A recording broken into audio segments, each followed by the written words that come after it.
Hello everyone, welcome to our channel. हम solve कर रहे हैं हमारी पीजीटी सोशियोलॉजी की 1000 क्वेश्चन सीरीज़, जिसमें अभी तक हमने 525 क्वेश्चंस को सॉल्व कर लिया है। उसके आगे के प्रश्नों को हम आज के इस वीडियो में सॉल्व करेंगे। तो देर न करते हुए शुरू करते हैं आज की वीडियो। पहला क्वेश्चन है आपकी स्क्रीन पर, मार्क्सवादी संघर्ष सिद्धांत के अंतर्गत किसने मध्यम वर्ग की संकल्पना की थी?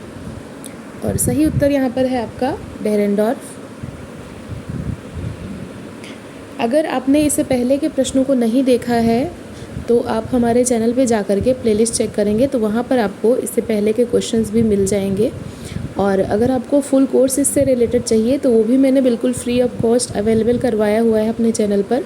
आप प्लेलिस्ट में चेक करेंगे तो वहाँ से आपको कोर्स मिल जाएगा और टेलीग्राम पे आपको बिल्कुल फ्री ऑफ कॉस्ट नोट्स मिल जाएंगे इसके, तो आपकी जो प्रिपरेशन है वो कंप्लीट हो सकेगी। अगला प्रश्न है, शक्ति संघर्ष का चिरस्थायी स्रोत है और यह औपीडक होती है, यह विचार किसका है? Marx, Collins, Coser, Dahrendorf. तो शक्ति और सत्ता ये दो स्रोत माने हैं संघर्ष के लिए, डेरेंडॉर्फ ने। डी यहाँ पर राइट हो जाएगा। अगला प्रश्न है, class and class conflict in an industrial society. ये पुस्तक पूछी है, ये पुस्तक किसकी लिखी हुई है? Class and class conflict in an industrial society. Option है आपके मार्क्स, कोजर, कॉलिंस, डेरेंडॉर्फ। तो class and class conflict in an industrial society, ये जो पुस्तक है इसके लेखक हैं डेरेंडॉर्फ। अगला प्रश्न है, the function of social conflict book written by whom? Collins, Dahrendorf, Coser, Simmel. The function of social conflict, ये जो पुस्तक है ये किसकी लिखी हुई है? तो ये जो पुस्तक है ये लिखी हुई है कोजर की, जिसमें इन्होंने जो संघर्ष है उसके प्रकारों की बात की है। अगला क्वेश्चन है, occidental sociology book written by whom? Coser, Collins, Dahrendorf, Karl Marx. सही उत्तर यहाँ पर है कॉलिंस। तो आपको तीनों की एक एक पुस्तक याद करनी है जो कि बहुत इंपॉर्टेंट है।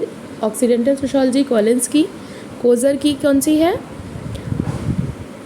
The function of social conflict, और डेरेंडॉर्फ की कौन सी है पुस्तक?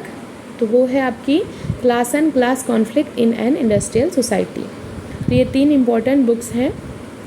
नेक्स्ट क्वेश्चन देखते हैं, किसने प्रतीकात्मक अंतःक्रियावाद परिप्रेक्ष्य का सूत्रपात किया? प्रतीकात्मक अंतःक्रियावाद जो अप्रोच है उसके जनक पूछ रहा है। यहाँ पर बिल्कुल भी कंफ्यूज नहीं होना है।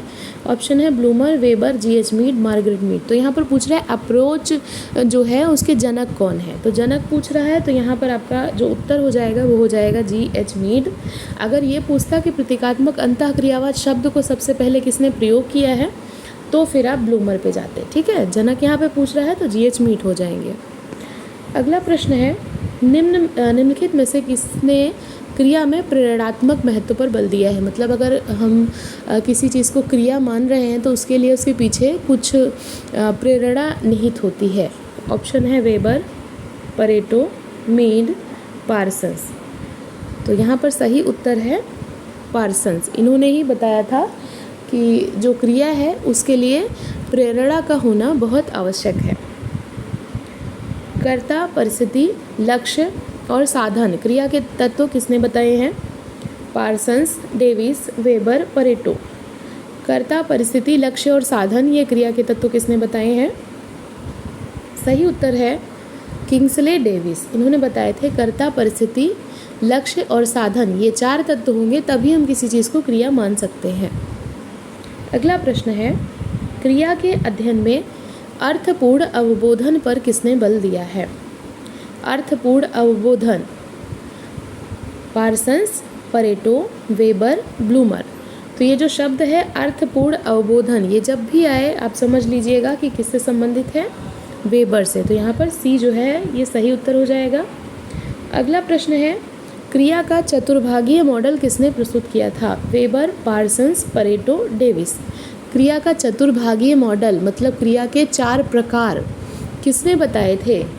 तो अगेन यहाँ पर जो आंसर हो जाएगा वो हो जाएगा मैक्स वेबर। इन्होंने चार प्रकार की क्रियाएं बताई थी, यानी चतुर्भागीय मॉडल दिया था क्रिया का। अगला प्रश्न है, मानव मस्तिष्क की अंतःक्रियाओं को किसने प्रतीकात्मक अंतःक्रियावाद की विषय वस्तु बताया? जो मानव मस्तिष्क की अंतःक्रियाएं हैं इसको प्रतीकात्मक अंतःक्रियावाद की विषय वस्तु किसने बताया है? ऑप्शन है डेविस और मूर, ब्लूमर और कोहेन, थॉमस और कोहेन, थियोडोरसन। सही उत्तर आपका हो जाएगा ब्लूमर और कोहेन। अगला प्रश्न है, क्रिया वह व्यवहार होता है जिसका व्यक्ति के लिए कुछ अर्थ हो, कुछ ना कुछ अर्थ होगा तभी हम उसको क्रिया कहेंगे, यानी कि वो उद्देश्य निर्देशित होनी चाहिए। ये जो परिभाषा है ये किसकी है? क्रिया वह व्यवहार है जिसका व्यक्ति के लिए कुछ अर्थ हो और जो कि उद्देश्य निर्देशित हो। Parsons, Weber, Davis, Theodorson. और यहाँ पर सही उत्तर हो जाएगा थियोडोरसन। अगला प्रश्न है, एक मनोवैज्ञानिक उपागम जो मानवीय क्रियाओं के प्रतीकों और अर्थों को समझने पर बल देता है। एक ऐसा मनोवैज्ञानिक उपागम जो मानवीय क्रियाओं के प्रतीकों और अर्थों को समझने पर बल देता है, उसको हम क्या कहेंगे? अंतःक्रियावाद, प्रतीकात्मक अंतःक्रियावाद, प्रकार्यवाद या फिर संरचनावाद। तो मानवीय जो क्रिया पर बल दे तो उसको हम क्या कहेंगे? उसके प्रतीकों और अर्थों पर। तो प्रतीक और अर्थ की बात हो रही है और साथ में क्रिया की बात हो रही है, तो क्या हो जाएगा? प्रतीकात्मक अंतःक्रियावाद। सिर्फ क्रिया की बात हो रही होती तो अंतःक्रियावाद हो जाता, और अगर प्रकार्य की बात हो रही थी तो फिर क्या हो जाता? प्रकार्यवाद। संरचना की बात हो रही थी तो संरचनावाद। अगला प्रश्न है, अंतःक्रियावादी परिप्रेक्ष्य में किसने 3 प्रकार की प्रेरणा और क्रिया का वर्णन किया? 3 प्रकार की क्रियाएं और 3 प्रकार की प्रेरणा किसने बताया है? Max Weber, Pareto, Parsons, Mead. आप पढ़ चुके हैं कि वेबर ने 4 प्रकार की क्रियाएं बताई हैं, तो ये तो बिल्कुल नहीं है।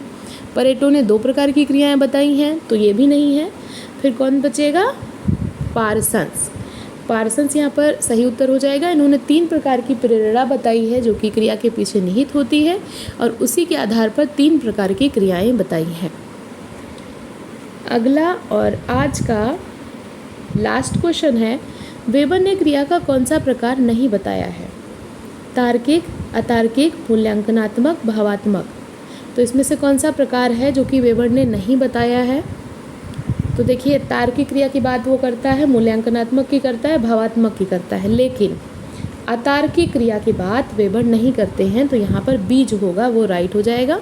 तार्किक अतार्किक क्रियाएं ये 2 प्रकार बताए थे परेटो ने। तो ये थे आज के प्रश्न।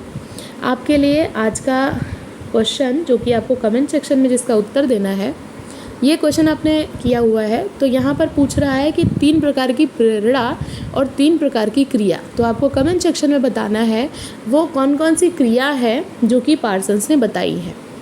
जो 3 प्रकार की क्रिया है वो कौन कौन सी हैं जो कि पार्सन्स ने बताई हैं। अगर आपको इसका आंसर नहीं आ रहा है तो आप हमारी जो लेक्चर्स सीरीज़ है पीजीटी की, जो कि मैंने करवाई हुई है कंप्लीट पूरा सिलेबस, उसको देख सकते हैं। वहाँ से आपको इसका आंसर इजीली मिल जाएगा। अगर आता है तो कमेंट करके बताइए। तो आई होप आपको आज की ये जो वीडियो है ये हेल्पफुल लगी होगी। ऐसे ही पढ़ते रहिए, अपने गोल की तरफ आगे बढ़ते रहिए। वीडियो देखने के लिए थैंक यू सो मच।